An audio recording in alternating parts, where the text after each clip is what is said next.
ഒരു ദിവസം ഒരു ഭക്തൻ ഗുരുവായൂരിൽ ഭഗവാന് 100 പറ അരി കൊണ്ട് ഒരു വിരുന്ന് നടത്താൻ ആഗ്രഹിച്ചു.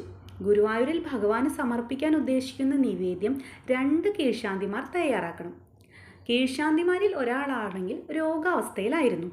മല്ലിശ്ശേരി നമ്പൂതിരി ആകെ വിഷമിച്ചു.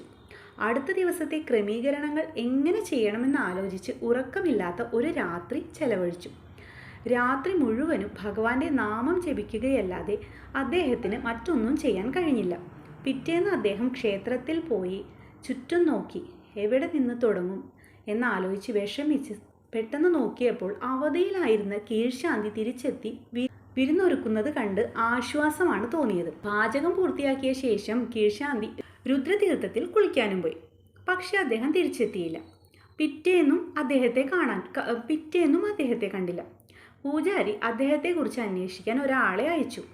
അവധിയിൽ പോയതിനു ശേഷം കീഴ്ശാന്തി കിടപ്പിലാണെന്ന് അദ്ദേഹം അറിഞ്ഞപ്പോൾ അത് അവിശ്വസനീയമായിരുന്നു. പക്ഷെ മല്ലിശ്ശേരിക്ക് മനസ്സിലായി സാക്ഷാൽ ഭഗവാൻ തന്നെയാണ് അദ്ദേഹത്തെ സഹായിച്ചതെന്ന്.